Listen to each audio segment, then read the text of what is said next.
there is going to be less growth rate in population. So one of the main important drivers for us to have a successful population control program, besides ensuring that the means for population control, contraceptives are available, but I think most important thing is that we need to prioritize education of the girls and make it #1 national priority, because the education of the girls will really help us bring some slowdown in this growth rate.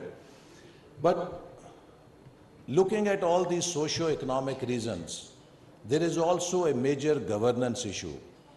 And that governance issue is that the formula that we have for distribution of financial resources, that places 80% weightage among provinces on the number of on their size of population. Now, how can you expect, when population control is a devolved subject, and if for any province, if they carry out a successful population control program, and if the size of their population also reduces, that actually means that their distribution, their share in the distribution of national pool of resources also reduces. So if a province has to have a larger share in the resource pool or the divisible pool that is shared or distributed amongst provinces, then each and every province has an incentive that it must post a higher population number so that it can justify more bigger claim on the resources. So now if the province is responsible for all population control, but ultimately the resources that the province will get depends on the number of population it can show. So I think this is a big contradiction in itself. There is no incentive for any province to carry out a successful population control program. So I think the time has come that we need to seriously review the National Finance Commission formula for distribution of resources. While there ought to be some weightage for population, but I think there should be equal weightage for demographic efficiency or population control program success that province also shows, because then no province should feel that if I can carry out a successful population control program, I will not be penalized for carrying out a successful population control program. So this is not possible unless we have national consensus on this, and I would urge all the experts to really put forward this case before the policymakers, because we have many political controversies now associated with how census is done. Census has been a very controversial issue in Pakistan for last several decades. Some provinces have been constantly alleging that they are not counted properly. Why? Because in some provinces we have internal dynamics where it is very difficult to balance those competing, conflicting interests. So this has become quite an explosive issue, and you always see that whenever we have census, there are political controversies associated with census. So the only way, I think, to come out of it is that either we delink census with the distribution of national resources, so that census only becomes a development and an academic data, and it does not influence the distribution of resources, or if it has to be linked with distribution of resources, we need to have a more progressive formula for distribution of resources in the provinces, and I think this will be a major, this should be a major priority if we really want to see success in population control programs. The reason I have come here out of a convention which we are holding to honor our martyr is Prime Minister was also keen to come here, but he is in that convention. But he asked me to come here and on his behalf reassure the audience that our government assigns full priority and we understand the importance of this important intervention that we need to make in our society if we have to grow faster, because unless we will control population, we will not be able to distribute our resources in a manner where we can educate our children well, we can provide our people good health care, we can provide our people a good future. So our future is linked to how fast we can control the growth of population. Unfortunately, the preliminary results that have so far come out of the census, where we certainly see a trend in some areas which are way higher than our expectations. So we are now in the process of verifying those growth rates, and also we have asked the demographers committee, expert committee, to do or recommend necessary measures where they see that there is no basis for that kind of growth rate. Unfortunately, the census was done through digital tablets, and therefore we can very easily spot where was what activity done in what matter of time, and also we can, with the help of satellite imagery, cross-check the number of households that are there, and where there is reporting of higher households, we have been able to verify them with the imagery that has been given to us by Sparko satellite images. So we are in the process of validating and verifying, and maybe where necessary rectifying the results. But the sad thing is that if we just take the results on face value, that puts Pakistan in the league of Ethiopia and Nigeria. If we really take those numbers on face value, then we go from, there is no country in Asia that has that kind of population growth rate. So we put ourselves in the company of the sub-Saharan African countries. It's Nigeria, it's Ethiopia, it's Chad, which has 2.8 or 2.9 or 3% population growth rates. That's very sad. So therefore, it is a big responsibility for us to really work with the demographers and see that how can we figure out that what overestimation is there in census, if there is at some places, how can we have a credible census result that will give us a more credible numbers. But as I said, it is unfortunately a sad thing that we have persisted with a formula that is very negative for population control program. So that is our, struggle now that we are going through, and I hope we can find some good solution. But I would like to compliment British government, which is providing very valuable assistance and support. I think this message of awareness will really help people to plan their families better, to have smaller families, and use their resources to better educate their children so that they can become better citizens. I have found that in many sectors where normally our system tells us that there is a demand problem, I have always argued that no, we still have a supply issue. For example, I think it was 98, on 8th September, we planned that on International Literacy Day, we should bring in 100,000 out-of-school children into schools. So when I set this target, the education department was very skeptical. They said, sir, why not keep 50,000 target? Because the students who we are going to target belong to very underprivileged backgrounds, and these families or these groups are not too inclined to send their children to school. So we really may have difficulty in meeting this number.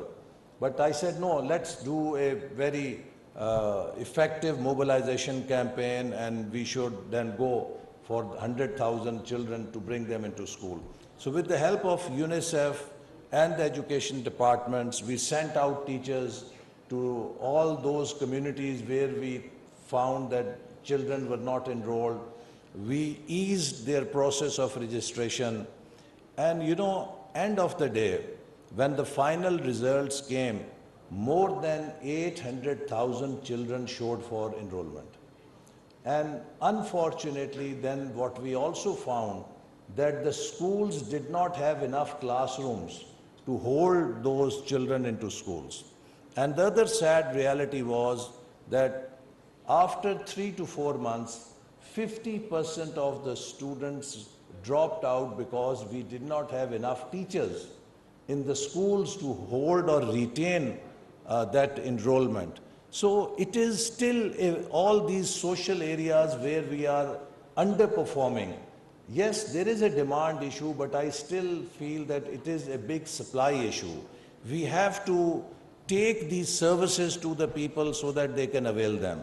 And similarly, likewise in population planning also, there is still a supply issue.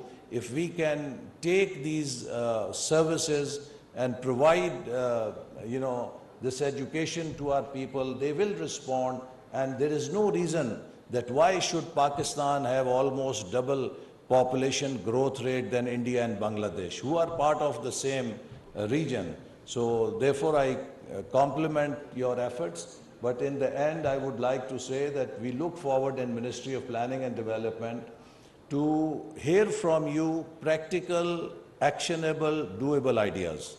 And I can assure you, whatever recommendations you will make, we will implement them. Because we sincerely and honestly believe that Pakistan is not short of knowledge. We know a lot of things, but we are very poor in implementation. So the real challenge is now to put things into action. And I keep quoting a study from Stanford University professors who said that a sick organization is one which has a knowing and doing gap. You know, it knows things, but it is unable to perform or act on that knowledge. And it has a system where the system incentivizes status quo. So if that knowledge wants any change of path or any new direction, the system has so strong inertia that it will not allow that organization to take that new path or new chart. So we have to break that inertia. We have to forge a broader coalition in the society.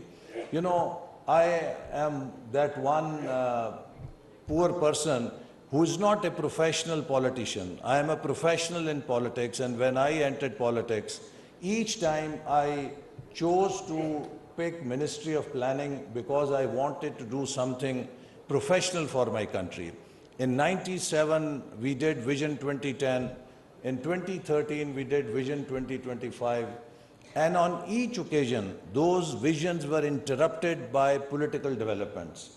Political events overtook. You know, for first time it was martial law. In 2018, that continuity was again disrupted because there was another program to carry out regime change, and that got disrupted. And by the way, when we started on Vision 2025, I would say that, you know, many Aflatoons and Bukrats and Socrates of the society used to make fun of us that, look, there is no electricity for 16 hours in the country. Every day a suicide bomber blows himself somewhere. And you are telling us that by 2025, we will be in the top 25 countries.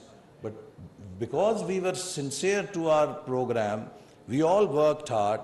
By 2017-18, we had added new 11,000 megawatt energy to overcome the load shedding and the energy crisis. We had succeeded in our Operation Nazm and eliminated terrorism. And through CPAC, we had brought in $29 billion investment. In 2017-18, US Ambassador, UK High Commissioner, France and Germany ambassadors would come to me and they only had one question. Excellency, tell us, where can our companies join CPEC projects and special economic zones. So CPEC had become Pakistan's global brand. And then, unfortunately, what did we do? I mean, I used to always tell people that nature has given us third opportunity. This is the third catch, and this is not a cricket ball catch, it is a football catch. So if we drop it, history is going to be very cruel to us, and that's what we did exactly. But what I meant to say was, in 2017, PricewaterhouseCoopers carried out a study in which they projected the future path of the global economies, and they had put Pakistan in 2030 among the top 20 most powerful economies of the world. So that means that we were pretty much on track to achieve our goal of being in top 25 economies by 2025. But this got disrupted. When I was in Adiala jail, thanks to Khan Saab, and I spent almost more than 2 months in the cell which is supposed to be a sentence for the death sentence convicts for no fault of mine. And I used to reflect that, I was part of 2 initiatives, long-term initiatives for the country, and both initiatives got disrupted because of the political change. So how can we then bring continuity in economic and public policies? So the only thing that came to my mind, and that we have now introduced in Ministry of Planning, that we need to transfer ownership of development programs and agenda out of government to the civil society of Pakistan, to the citizens of Pakistan. So therefore now we have a 5E framework which we think is critical for Pakistan's future: exports, e-Pakistan, energy, environment, and equity. And in equity, we have 3 drivers: education, health, and population control. Now, for these 5 E's, we have launched a network of champions of reform. Now, what this network means, that we want to enroll each and every Pakistani who has a background in that subject, who has certain talent, certain experience to make a difference or to contribute, be part of the policy making and policy implementation. And this way we do hope that we can transfer ownership of this development agenda to the real movers and shakers in the society. So if they are able to own this agenda, then there is a good chance that if tomorrow there is a political change, this lobby will force that political government not to abandon those programs and keep moving on that path. So I would strongly urge that, those of you who would like to be part of our population group as champions of reform, you are welcome to join.